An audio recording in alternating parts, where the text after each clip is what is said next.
Kalimat ini, PSBB, nggak PSBB, nggak ngaruh buat yang bertuhan Allah. Bisa jadi udah langsung bikin naik darah yang emang kesulitan. Ente mah enak tats, elo ustadz, elo orang kaya, dan sebagainya. Tapi nggak apa-apa, namanya juga nggak tahu. Lah dulu saya nggak ada PSBB sekian tahun silam, ya sangat-sangat kesusahan, terlunta-lunta, menderita. Kenapa? Sebab nggak bertuhan Allah. Padahal ya saya muslim, mukmin, merasanya. Padahal nol, sebab ketiadaan ilmu. Baru setelah pelan-pelan dapat ilmu, belajar dan bisa merasakan kehadiran Allah, baru deh pelan-pelan langit biru dan cerah sekali. Ada dan tidak ada duit, ada dan tidak ada kerjaan, ada dan tidak ada usaha. Bahkan saat tetap masih dalam balutan masalah, entah ya, hati dibuat tenang, yakin, semangat, dan penuh harap. Lagian kita-kita kayak baru susah sekarang-sekarang aja. Iya kan? Senang, susah, kaya, miskin, kerja, nganggur, usaha, buka, tutup, gembira, sedih, lapang, sempit, datang silih berganti aja sepanjang umur kita. Insya Allah dah. Ini baca lanjutannya. Kisah berikut ini disarikan dari www.kuliahwisatahati.com, modul 01 dan 01, modul kuliah Tauhid 01 dan 2. Saya pernah naik taksi beberapa tahun yang lalu sama Syekh Ali yang suka di TV. Di Mekah, dari Mekah menuju Jeddah. Saat itu ada pembangunan kereta api cepat yang menghubungkan Jeddah, Mekah, Madinah. Ini potensi masalah buat taksi-taksi di Mekah, Jeddah, Madinah. Kalau kereta itu jadi, bayangan orang adalah taksi akan disingkirkan, kereta akan lebih dipilih oleh jamaah haji dan umroh. Dan lalu susahlah supir-supir taksi di kota Mekah, Jeddah, dan Madinah. Lalu terjadilah dialog ini. Pak, kata saya dalam bahasa Arab, ntar kalau kereta api jadi, Bapak bisa nggak dapat duit dong, bisa nggak dapat penumpang dong, bisa nggak dapat rizki dong. Supir taksi yang jago bahasa Arab, sebab orang Arab, jawab dengan sangat jelek dan nampar sekali. Menohok sampai ke hati saya yang paling dalam dan keingetan sampai sekarang.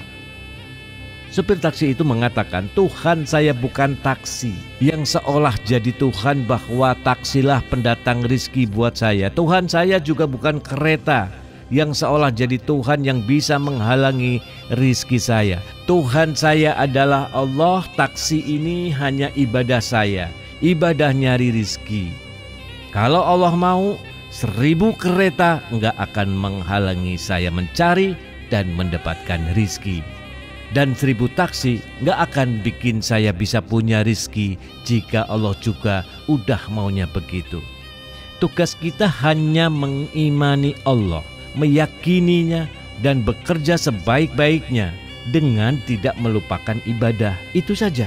Kecemasan, kekhawatiran, dugaan-dugaan, sangkaan-sangkaan, dan juga pengharapan dan permintaan kita kembalikan saja kepada Allah. Inilah iman yang dibutuhkan di setiap keadaan, termasuknya iman saat PSBB. Jika ia memang Senin 14 September diberlakukan lagi, total lagi nih, bahkan bukan hanya di Jakarta, di seantero negeri lagi, insya Allah baik-baik saja. Dan bahkan akan jadi baik banget jika kita semua bertuhan Allah. Selamat bekerja saja buat seluruh pemerintah pusat dan daerah. Kami hanya bisa mendukung dan mendoakan apapun keputusannya. Sebab kami yakin ada Allah di balik ini semua. Dan Allah pastilah maha bertanggung jawab, maha menjamin, maha luas rizkinya, maha memberi rizki, dan maha berkehendak hanya kepada kebaikan buat kami-kami dan kita semua. Insya Allah lagi saya pertimbangkan memberi modul kuliah Tauhid 01 dan 02 kayak gini untuk pendalaman materi, pengayaan materi, penguatan materi di situasi pandemi begini. Dengan kembali diskon, dan diskonnya 99%. 99%. Nggak usah bayar 150.000 kali 2. Cukup bayar 3.000 perak saja untuk 2 modul. Mau nggak?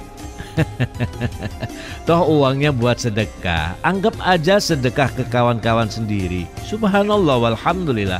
Palingan ntar ada gimmick-gimmick kecil sebagai tukerannya. Tunggulah keputusan Allah. Materi-materi di kuliah tauhid yang begini yang insya Allah sangat-sangat menguatkan sekali. Mohon doa ya. Dan untuk yang udah keterlanjuran ngambil dengan harga normal 150.000, jangan nyesel. Itu sedekah kawan-kawan ya segitu.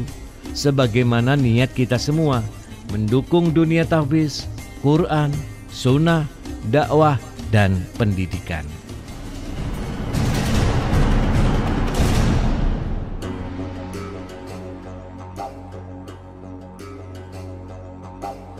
Katakanlah, Muhammad, siapakah yang memberi rizki kepadamu dari langit dan dari bumi?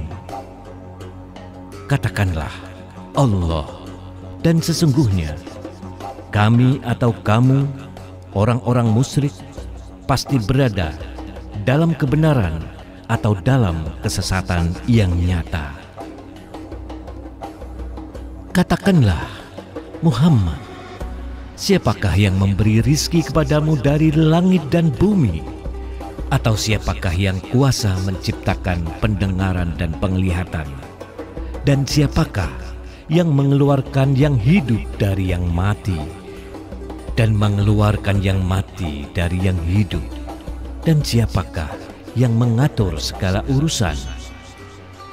Maka mereka akan menjawab, Allah. Maka katakanlah, mengapa kamu tidak bertakwa kepadanya?